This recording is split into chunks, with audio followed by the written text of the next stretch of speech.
Welcome to Psalms of the Savior, Devotions for His Sheep. I'm Jonathan Kienzler. Today we're looking at Psalm 133, and the title of my devotional is To Dwell in Unity. And that captures the entirety of this psalm, which is all about unity. We're looking at verse 1, which says, Behold, how good and pleasant it is when brothers dwell in unity. This is the second last psalm of ascent, and it is focused on how the pilgrims of Israel would go up to the feasts each year. There were three major feasts, and especially the men were required to present themselves before the Lord at each feast. It wasn't an absolute requirement. There were some that had a hard time doing so, but they were very much encouraged to do so. And so as they would go up, these psalms would encourage them. They were also encouraged in terms of God is with you, He's your help, He's your refuge and fortress, and so on. And this particular one is very important, especially at the end, as they would be arriving in Jerusalem and they would come together with other pilgrims that come from the different tribes of Israel. And so they'd be reminded that you are brothers, that you belong to one family, as in Israel Jacob having 12 sons. And of course, they've grown into quite a mighty nation. And here they're reminded that you are a family that's brought together by God.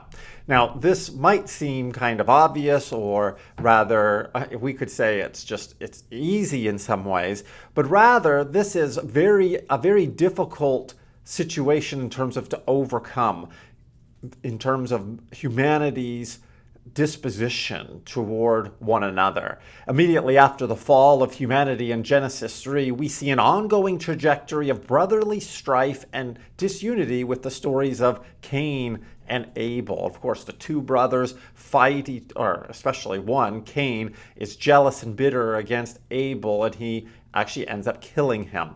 Ishmael and Isaac, we see later on, the sons of Abraham, have great strife between them, and they become divided, both in terms of a familial context, but then geographically as well. Esau and Jacob, same kind of idea. Joseph and his brothers.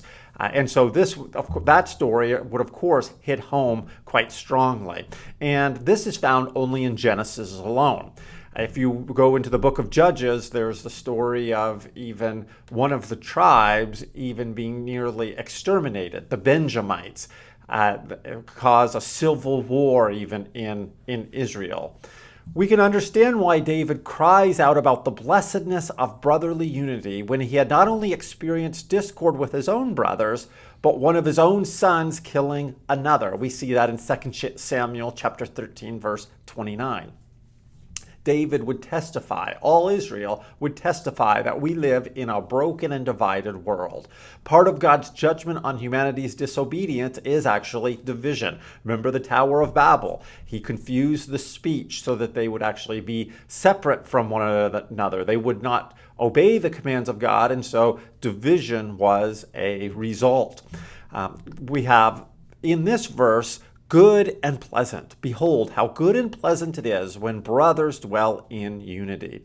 Good and pleasant reflect the will of God and the blessing that unity is to humanity. God desires us to be together. It's not His desire that we would be separate, but this unity is to be found in Him alone. And we see throughout the Bible that this unity can be found actually and only achieved in Christ. David depicts two images that powerfully illustrate the importance of unity.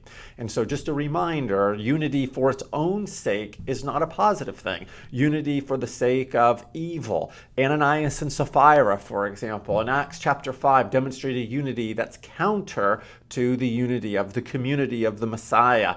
And that is a condemned unity. It's a conspiracy even together, uniting together against the uniting power of the Holy Spirit.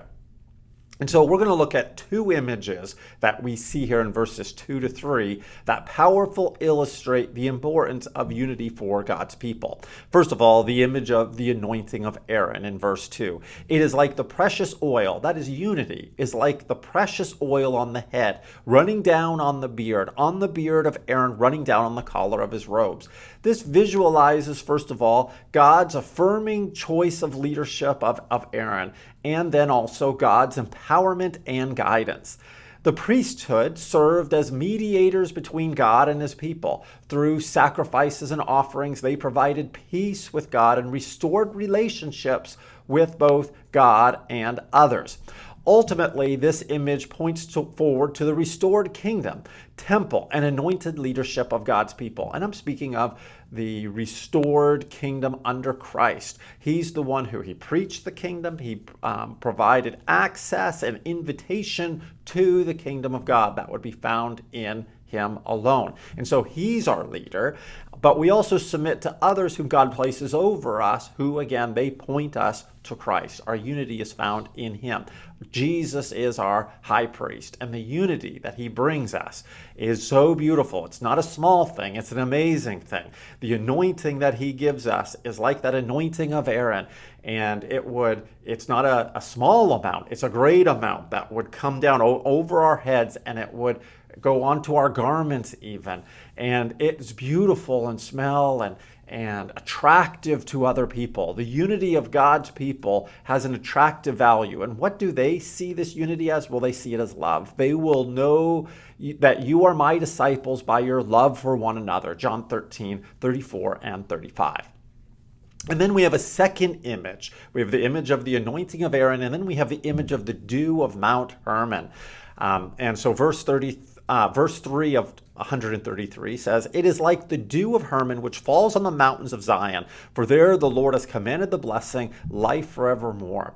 Now this picture is a restored creation, a reversal of famine, lack, and every physical curse.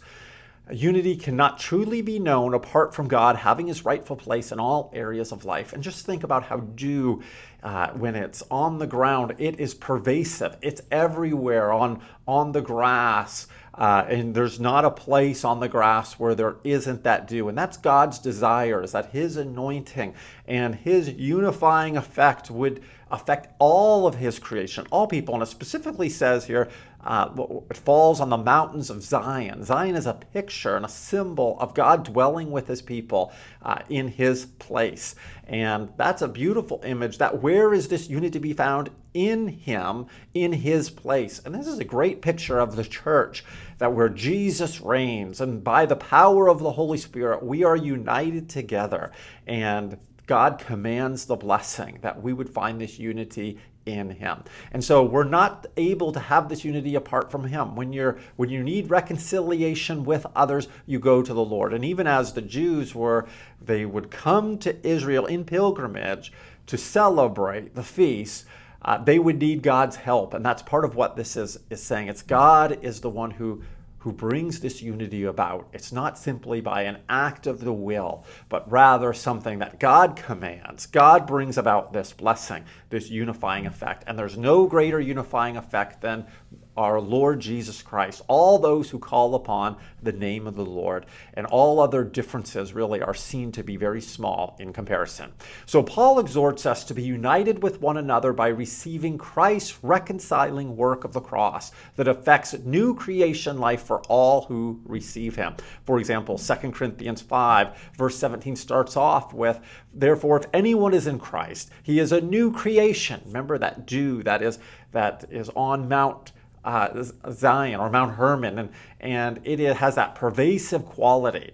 And Paul goes on to say in verse 17, "The old has passed away, behold, the new has come." And so verse 18, "All this is from God, who through Christ reconciled us to himself and gave us the ministry of reconciliation." So God reconciles us, and we are to tell others about this reconciliation, and together through the work of Christ we come together and walk in peace with one another.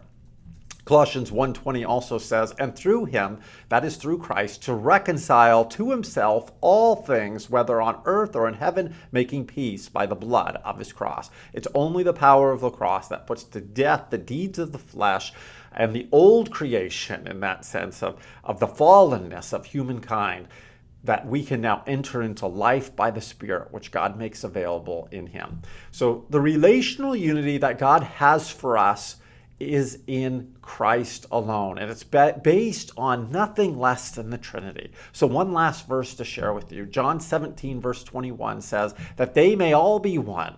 This is Jesus' prayer for us, that all of his disciples, even for all time, may be one, just as you, Father, are in me, and I am in you, that they also may be in us, so that the world may believe that you have sent me. How beautiful that is, that God invites us to share in his unity. And the unity that he has for us isn't simply a human unity, it's a divine one.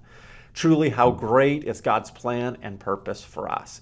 So in what ways are you experiencing unity with others that God desires for you? He desires you to experience that, whether the unity that he wants for you is in terms of in your family, in your marriage. It might be with your friends. It might be co-workers. It might be with your neighbor. And are you experiencing that, or are you in need of it? And so do you have relationships that need Christ's restorative work to bring reconciliation? Remember, God desires that for you. He commands that blessing, but we need to go to him. We find our place before the Father in Christ, and he brings us that unity. And the Proverbs even say he causes even our enemies to be at peace with us. Let's pray. Heavenly Father, I thank you for this word. How beautiful this short psalm is, that you desire unity. How good and how pleasant it is for brothers to dwell together in unity. And Lord, it's not something we can achieve on our own, but how we need you. Let us strive after that unity that comes by the power of the Holy Spirit, the work of Christ being applied to our hearts and our lives. We need you more. Let us, Lord, settle for nothing less than the new creation work that you bring us in Jesus Christ. In your name we pray. Amen.